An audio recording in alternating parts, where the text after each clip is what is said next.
Hello student, indefinite इंटिग्रेशनचा जी शेवटची exercise आहे integration by partial fraction वर डिपेंड असलेले जे एक्झाम्पल्स आहेत त्या ह्या एक्झरसाइज मध्ये दिलेले आहेत. ही जी एक्झरसाइज आहे ह्याची थेरी आपण काल बघितली. काल एक प्रॉब्लेम पण त्याच्यावर बेस असलेला सॉल्व्ह केला होता. आता जे पुढचे प्रॉब्लेम्स आहेत ते मिक्स फॉर्म मध्ये आहे. म्हणजे त्याच्यामध्ये तुम्हाला काही टर्म मध्ये फॅक्टर्स दिसणार नाही, काही टर्म मध्ये ते फॅक्टर्स दिसतील. फॉर एक्झाम्पल इथे फॅक्टर्स दिसतात पण फरक आहे ह्या एक्झाम्पल मध्ये. इथे टर्म जे आहेत ती स्क्वेअरच्या फॉर्म मध्ये न्यूमरेटर आहे आणि डिनॉमिनेटरचे जे फॅक्टर्स आहेत ते पण स्क्वेअरच्याच फॉर्म मध्ये दिसतात.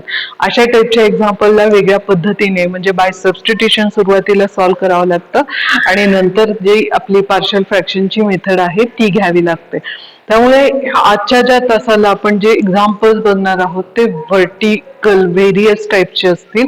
कारण व्हर्टिकली जरी ते सॉल्व्ह झाले तरी त्याच्यामध्ये जे टाइप्स आहेत ते मात्र वेगवेगळे तुम्हाला प्रत्येक एक्झाम्पलसाठी टेक्निक जी आहे ती वेगवेगळी दिसून येईल. सो हे जे पहिलं एक्झाम्पल आहे ह्याचं क्वेश्चन नंबर 1 मधलं ऍक्च्युली सेकंड एक्झाम्पल आहे.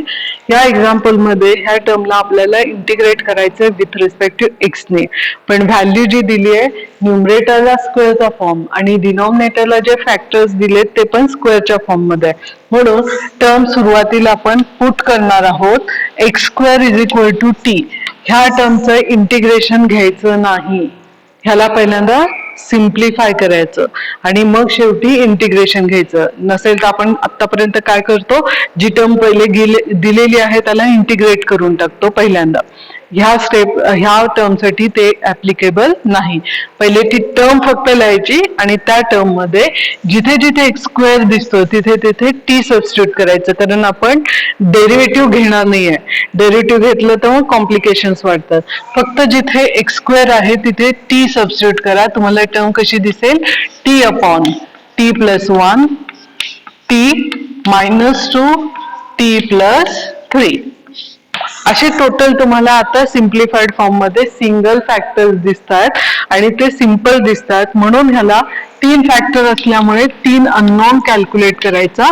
सो पहिला अननोन येईल A upon T plus 1 plus B upon T -2 plus C upon T plus 3. असे 3 अननोन पहिल्यांदा आपण कॅल्क्युलेट करून घेणार आहोत. काल जसं मी सांगितलं तर फक्त न्यूमरेटर जो आहे तो आपण कन्सिडर करणार आहोत.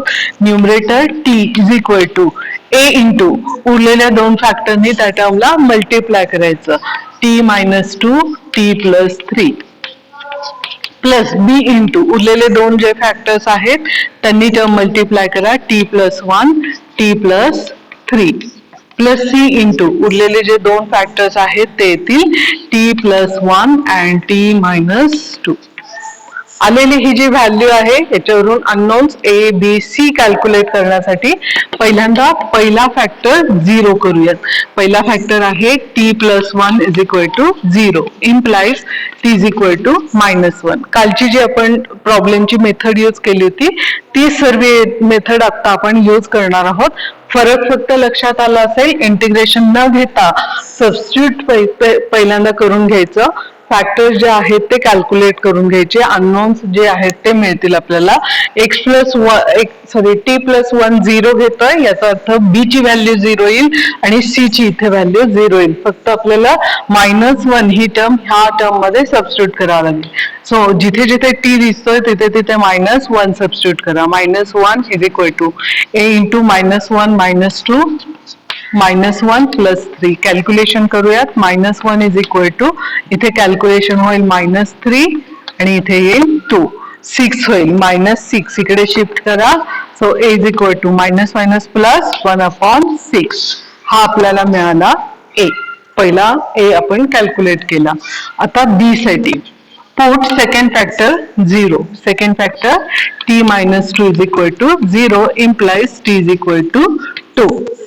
आता t -2 इथे त्यामुळे ही टर्म 0 होईल. t -2 इथे त्यामुळे ही टर्म 0 होईल. फक्त b च्या व्हॅल्यू मध्ये आपल्याला सबस्टिट्यूट करायचंय. जिथे जिथे t दिसतंय तिथे 2. लेफ्ट हँड साइडला होईल 2 is equal to b into 2 plus 1 2 plus 3. Calculation करा. 2 is equal to b into 3 5. So 15, त्यामुळे बी ची व्हॅल्यू येईल 2/15. हा झाला बी. आता सी कॅल्क्युलेट करूया थर्ड फॅक्टर 0 घेऊन. So put third factor t plus 3 is equal to 0 implies t is equal to -3. t plus 3 इथे आहे, त्यामुळे ही टर्म 0 येईल. t plus 3 मुळे b टर्म 0 येईल. फक्त c टर्म मध्ये आपल्याला व्हॅल्यू सबस्टिट्यूट करायची आहे. जिथे t दिसतंय तिथे -3. लेफ्ट हँडला येईल -3. Right hand c into -3 + 1 -3 -2. Calculation करूया. सो व्हॅल्यू येईल इथे -2 -5. मायनस मायनस प्लस मल्टिप्लिकेशन 10 होईल आणि तो 10 इथे डिवाइड होईल. सो -3/10. हे जे आहे ते आपल्याला मिळालं ए, बी आणि सी. ह्या तिन्ही व्हॅल्यू ए, बी, सी च्या आपण ह्या इक्वेशन मध्ये पुट करणार आहोत आणि मग इंटिग्रेशन मध्ये मग ही व्हॅल्यू जी आहे ती टी ची व्हॅल्यू आपण जी सपोज केली होती ती रिसबस्टिट्यूट करून घेणार आहोत. त्यामुळे 2 स्टेप आपण ऍट अ टाइम करूयात. 2 स्टेप कुठल्या ऍट अ टाइम करायच्या की इथे जिथे टी दिसतोय तिथे मी डायरेक्ट x² लिहिल, जिथे आपण टी सपोज केले तिथे. आणि जे ए, बी, सी च्या आलेल्या व्हॅल्यूज ज्या आहेत त्या सुद्धा आपण सबस्टिट्यूट करूया. Therefore x² upon x² + 1 x² - 2 x² + 3 is equal to term काय येते पहिली ए ची value 1/6 upon first factor plus मी खोडून टाकते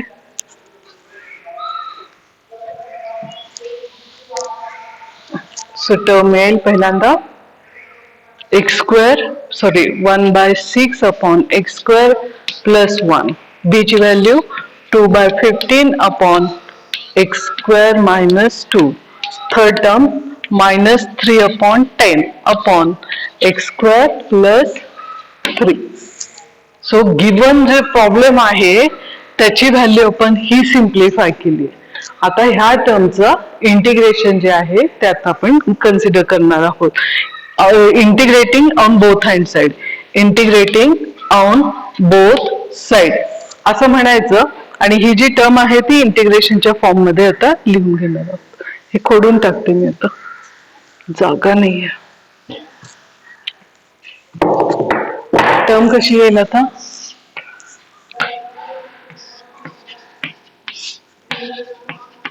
+1 x² - 2 x² + 3 into dx is equal to integration घेतो आपण.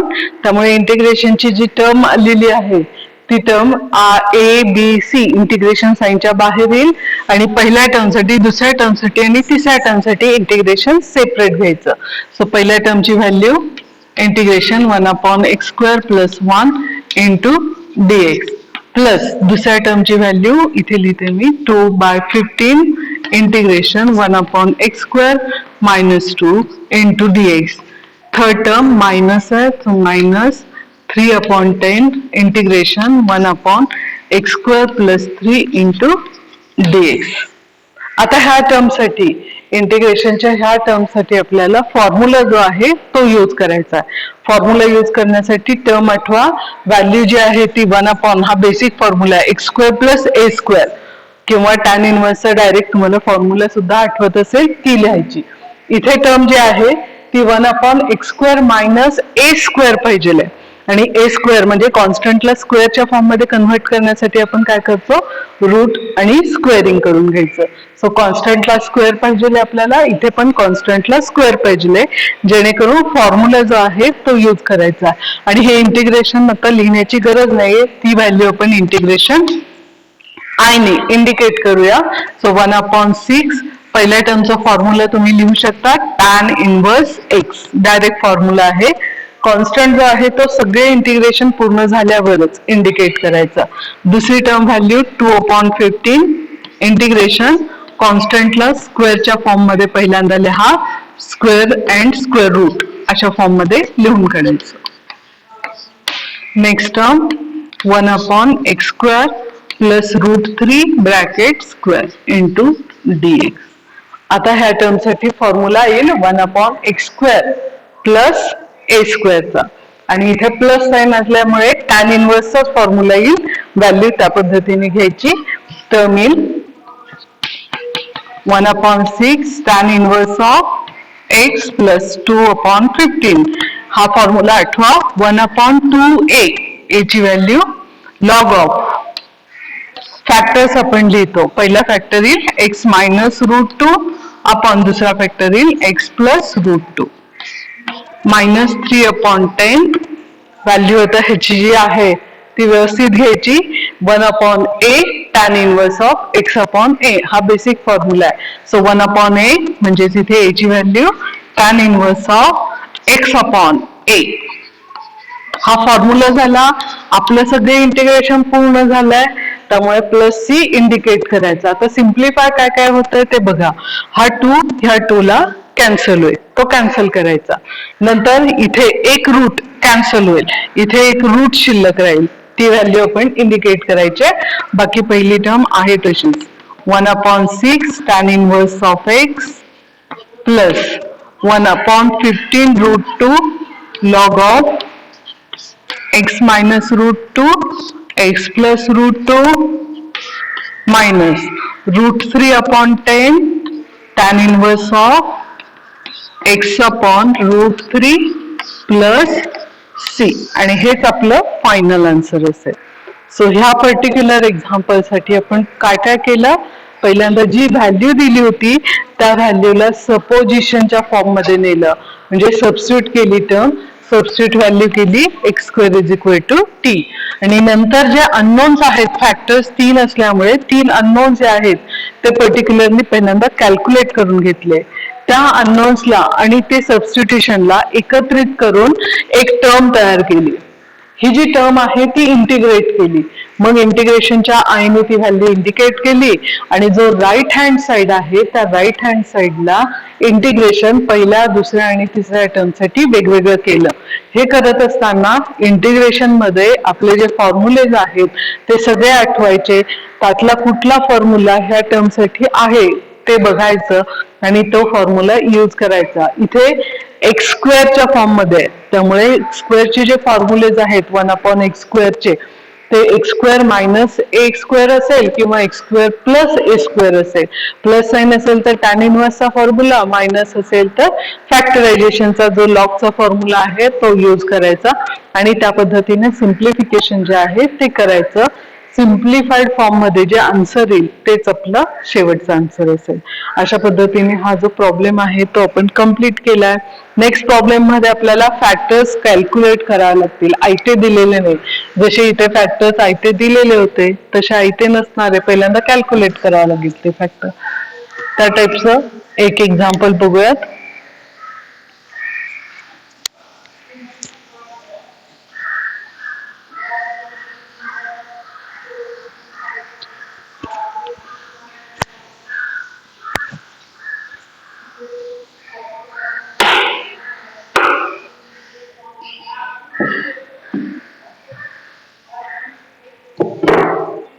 टर्म आहे 2x upon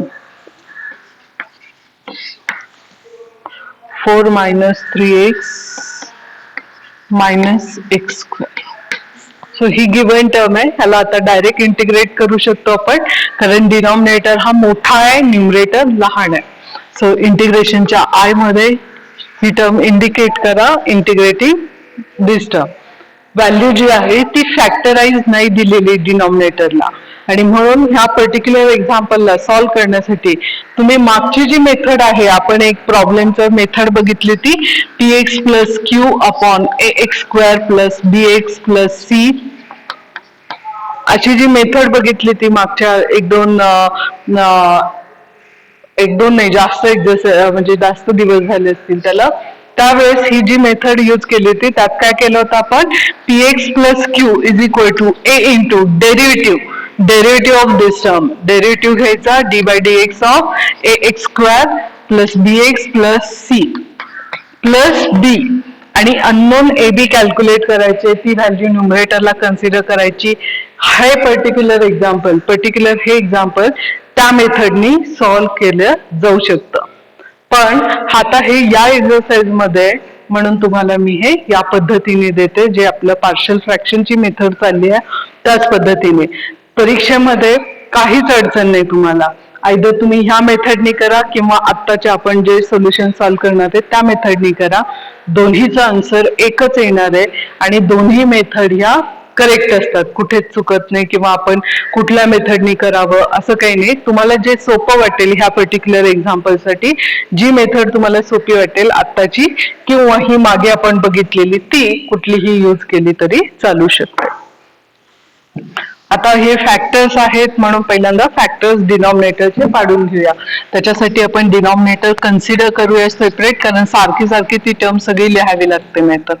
4 minus 3x minus x square. Factors आपण क्वाड्रेटिक इक्वेशनचे कसे पाडतो त्याच पद्धतीने. -4 मल्टिप्लिकेशन, ऍडिशन किती यायला पाहिजे -3.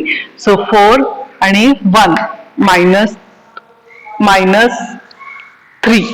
सो -4 प्लस 3 असं जर केलं तरी होईल. सो 4 मायनस 4x, 4 नंतर लिहूया का? ठीक आहे, नाही ठीक लिहूया. Plus x minus x square. दोन दोनचे ग्रुपिंग करा. जसं क्वाड्रेटिक इक्वेशन सॉल्व्ह करतो ना आपण तसंच करायचं, फार काही वेगळं नाही केलं मी. ए आणि सी चं मल्टिप्लिकेशन, ऍडिशन मिडल टर्म यायला पाहिजे त्या पद्धतीने कॅल्क्युलेट करून बघितली टर्म. आता ग्रुपिंग करा. दोन दोनचं ग्रुपिंग केलं की 4 1 minus x plus x common 1 minus x. 1 minus x जी टर्म आहे ते आपल्याला कॉमन घेता येईल. 1 मायनस एक्स जर कॉमन घेतला तर इथे टर्म राहते 4 प्लस एक्स. आणि असेच दोन फॅक्टर्स आपल्याला मिळाले. हे फॅक्टर्स आपण इथे डिनॉमिनेटरला सबस्टिट्यूट करूया आणि मग इंटिग्रेशनची आय ची जी व्हॅल्यू आहे ती इंडिकेट होईल. So I is equal to integration 2x upon 1 minus x 4 plus x into dx. आणि म्हणून मी मागच्या तासाला हे सांगितलं होतं की ह्या टर्म मध्ये इंटरचेंज झालेलं चालतं, काही फरक पडत नाही. ही टर्म अगोदर लिहा किंवा ही टर्म नंतर लिहा, काही लिहिले तरी चालेल. आपल्याला दोन फॅक्टर शोधायचे आहेत. ते दोन फॅक्टर काय असले पाहिजे ते आपण कन्सिडर करूया.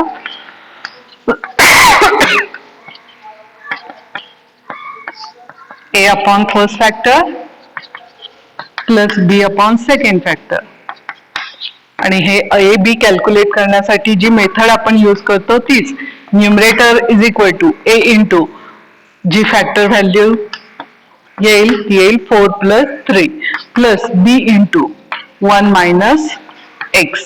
आता जो अननोन ए बी आहे तो कॅल्क्युलेट करूया.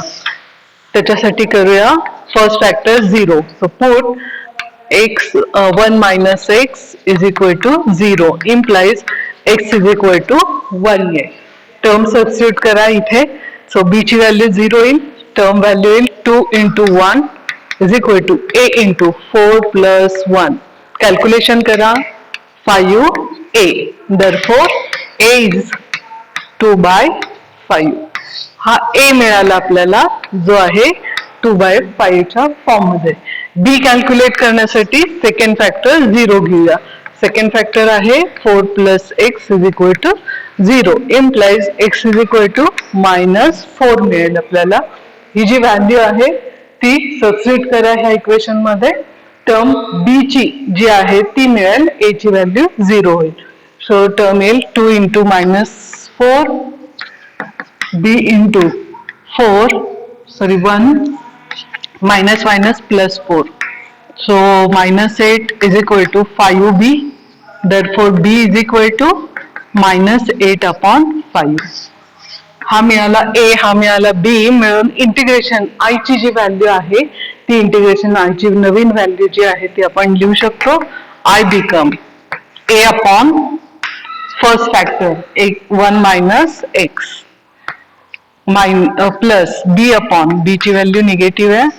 Second factor 4 plus x into dx. आता इंटिग्रेशन सेपरेट करूया आणि जो a आणि b आहे तो इंटिग्रेशन साइनच्या बाहेर लिहूया. So 2/5 1 upon 1 minus x into dx minus 8 upon 5 integration 1 upon 4 plus x into dx. हे झालं सिम्प्लिफिकेशन. आता फॉर्म्युला 1 अपॉन आपला जो बेसिक एक्स प्लस बी चा फॉर्म्युला आहे तो घ्यायचा. पण या केसमध्ये एक्स ची कोइफिशियंटची व्हॅल्यू जी आहे ती -1 आहे, त्यामुळे लॉगचा फॉर्म्युला येईल, पण लॉगच्या टर्मला मायनसने आपल्याला डिवाइड करावं लागेल, हे लक्षात घ्यायचं. इथे +1 असल्यामुळे काहीच डिवाइड करण्याची गरज नाहीये. सो टर्म डिराईट होईल 2/5 log of denominator upon -1 -8/5 log of 4 + x. सगळे इंटिग्रेशन कम्प्लीट झालंय, त्यामुळे integration constant plus C. Simplification ही टर्म निगेटिव्ह होईल आणि ही पण टर्म निगेटिव्ह होईल, त्यामुळे मायनस साइन आपण बाहेर काढू शकतो. मायनस साइन बाहेर काढली की 2/5 पण बाहेर येईल, कारण इथे 2 आहे, इथे 5 पण आहे, म्हणून 2/5 पण बाहेर काढूया. 2/5 मायनस साइन पण आपण कॉमन घेतली आणि 2/5 बाहेर घेतलं, तर ही टर्म पॉझिटिव्ह होईल. Log of 1 - x plus minus sign बाहेर काढली, इथून 2 बाहेर काढलाय, म्हणजे उरतात काय तर 4 फक्त राहिले. Log of 4 + x box bracket complete plus C. आणि मग नंतरच्या ह्याला इथे टर्म स्क्वेअरच्या रेज टू पॉवर 4 च्या फॉर्म मध्ये लिहिलं तरी चालतं, किंवा हे असंच ठेवलं तरी चालेल. हेच आपलं फायनल जे आहे आन्सर ते आपल्याला लक्षात आलं. अजून एक एक्झाम्पल बघूयात. आता ह्या एक्झाम्पल मध्ये, पुढच्या एक्झाम्पल मध्ये तुम्हाला न्यूमरेटर इंडेक्स वाईज आणि डिनॉमिनेटर इंडेक्स वाईज सेम दिलेला आहे. अशा केसला काल जसं सांगितलं पण की खालच्या डिनॉमिनेटर सारखी न्यूमरेटरची टर्म आपण तयार करणार आहोत. सो म्हणून प्रॉब्लेम जे आहेत ते बघायचे पहिल्यांदा, व्यवस्थित समजून घ्यायचं, त्याला कशा पद्धतीने सॉल्व्ह केलं म्हणजे त्याचं सोल्युशन इझी वाटेल, हे बघितल्यानंतरच टर्म सिम्प्लिफाय होईल. x² + x - 1 x² + x - 1 upon denominator आहे x² + x - 6 + x - 6. सो ही टर्म न्यूमरेटर स्क्वेअरच्या फॉर्म मध्ये आणि डिनॉमिनेटर पण स्क्वेअरच्या फॉर्म मध्ये. अशा फॉर्म मध्ये जर एक्झाम्पल असेल तर आपण कालच्या तासाला बघितलं होतं डिनॉमिनेटर सारखी टर्म न्यूमरेटरला तयार करायची. आता ती तयार करण्यासाठी पहिली बघा, पहिली कोएफिशियंट व्हॅल्यू सेम आहे, त्यामुळे हे आहे तशीच आहे. दुसरे पण टर्म सेमच आहे, फक्त फरक कुठे आहे तिसऱ्या टर्म मध्ये, आणि तो फरक किती लागणार आहे आपल्याला -6. त्यामुळे -6 ही जी टर्म आहे तिथे ऍड आणि सबस्ट्रॅक्ट करायची.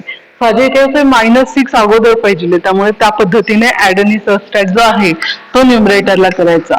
सो x² + x - 6 ऍड झालं, पण इथली -1 आणि ऍड 6 जो आहे तो नंतर करायचा, सबस्ट्रॅक्ट आणि add upon x² + x - 6 into dx. ह्याचं सिम्प्लिफिकेशन करा.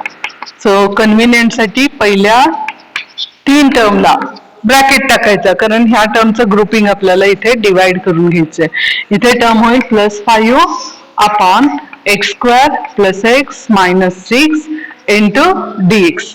आता डिनॉमिनेटर पहिल्या टर्म साठी, कारण ह्याला आपण ब्रॅकेट टाकलाय म्हणून पहिल्या टर्म साठी सेपरेट आणि दुसऱ्या टर्म साठी सेपरेट करायचा.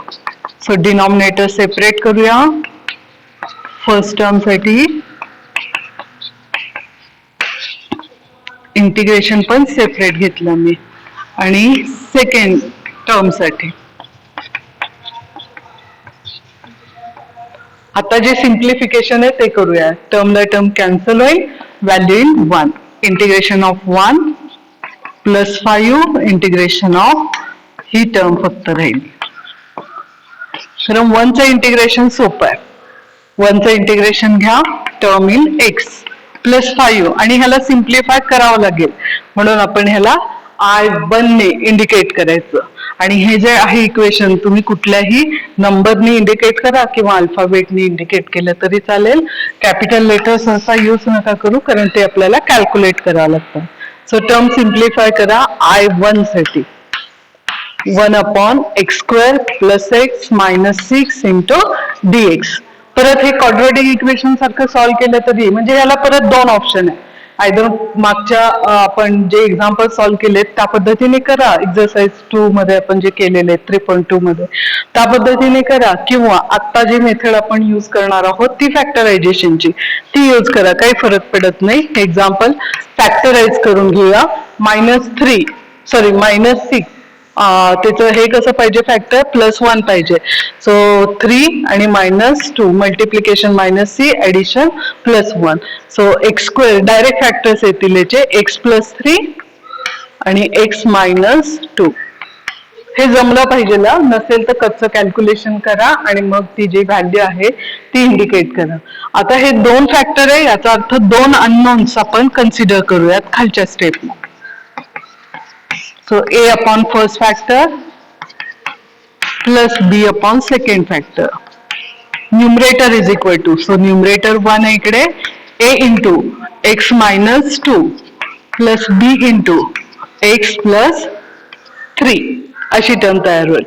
आता a ची व्हॅल्यू कॅल्क्युलेट करण्यासाठी put first factor x plus 3 is equal to 0 implies x is equal to -3. So x plus 3 0 म्हणजे b ची व्हॅल्यू 0 येईल. 1 is equal to a into -3 -2 म्हणजे टर्म येईल 1 is equal to a into -5 म्हणजेच a ची value मिळेल -1/5. ही a ची value झाली. आता b ची व्हॅल्यू जी आहे ती कॅल्क्युलेट करण्यासाठी सेकंड फॅक्टर 0 करूया. Put x -2 is equal to 0 implies x is equal to 2. जे सिम्प्लिफिकेशन आहे ते करून घेऊया. इथे a ची व्हॅल्यू 0 येईल.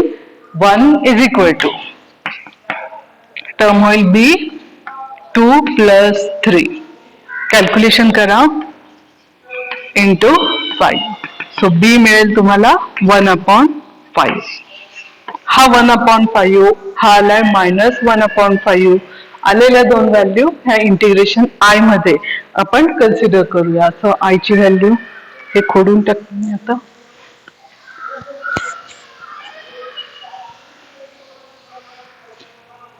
तर मिळेल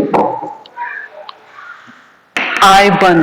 अरे हे ठेवायला पाहिजे होतं मी, इथे लिहून घेते x -5i1. चेक करा जर इथे कोएफिशियंट चुकला असेल तर, कारण मी रफ केलं. प्लस आहे का मायनस आहे? प्लस असेल कदाचित, इथे दिसत नाहीये मला आता. x प्लस असेल कदाचित, ते चेक करा कोएफिशियंट. माझा जर चुकला असेल तर करेक्ट करा. सो टर्म येईल I1 is equal to value इंटिग्रेशनची -1/5 upon first factor x plus 3 plus 1/5 upon second factor x -2 into dx. Integration separate, constant बाहेर 1/x plus 3 into dx plus 1/5 integration 1/x minus 2 into dx. परत एकदा single x आहे, लॉगचा formula जो आहे तो use करायचा. So लॉगचा formula येईल log of, आणि कोएफिशियंट काहीच नाही आहे त्यामुळे डायरेक्ट लॉगची जी टर्म आहे तीच येईल लॉग ऑफ डिनॉमिनेटर. आणि सगळं झालंय त्यामुळे इथे कॉन्स्टंट c लिहिला तरी चालेल. आलेली ही व्हॅल्यू आपण आता इथे equation number, so put in a, put this I1 in a. a ची व्हॅल्यू जी आहे ती चेक करा तुम्ही व्यवस्थित. माझ्याकडनं ते रफ झालंय त्यामुळे दिसत नाही इथे मला ते +5 आहे का -5 आहे. सो x +5 इंटू I ची value -1/5 log of x plus 3 plus 1/5 log of x -2 आणि सर्वात शेवटी कॉन्स्टंट c. अपॉन जो 5 आहे तो कॉमन काढूयात आणि ह्या 5 ला तो कॅन्सल करूयात, किंवा 5 ने आतमध्ये जर मल्टिप्लाय केलं तर हा जो 5 आहे तो कॅन्सल होईल आणि टर्म आपल्याला रिराईट होईल x. इथे टर्म मायनस असल्यामुळे मायनस येईल, 5 ला 5 कॅन्सल, लॉगची term log of x plus 3 plus 5 ला 5 cancel log of x -2 plus C आणि हेच आपलं फायनल आन्सर असेल. या पद्धतीने हे टर्म आपण कशी सिम्प्लिफाय केली तर न्यूमरेटर आणि डिनॉमिनेटरचा इंडेक्स सारखा असल्यामुळे आपण डिनॉमिनेटर सारखी टर्म न्यूमरेटरला तयार केली आणि नंतर ती टर्म इंटिग्रेट केली, सेपरेटली इंटिग्रेशन कॅल्क्युलेट केलं आणि नंतर शेवटची जी व्हॅल्यू आली इंटिग्रेशनची सेकंड टर्म ती फॅक्टरायझेशनच्या मेथडनी सॉल्व्ह केली. हे जर फॅक्टरायझेशन करायचं नसेल तर तुम्हाला दुसरं ऑप्शन याच्यासाठी आहे. डायरेक्ट फॉर्म्युला तुम्ही जो आपण एक्झरसाइज 3.2 मध्ये यूज केले, पहिले जे आपण एक्झाम्पल सॉल्व्ह केले त्या पद्धतीने सुद्धा हे एक्झाम्पल सॉल्व्ह केलं जाऊ शकतं. फक्त हे या एक्झरसाइज मध्ये म्हणून हा दुसरा सेकंड ऑप्शन जो आहे तो आपण घेतलेला आहे. उरलेले जे एक्झाम्पल आहे या एक्झरसाइज मधले ते आपण पुढच्या तासाला बघूयात.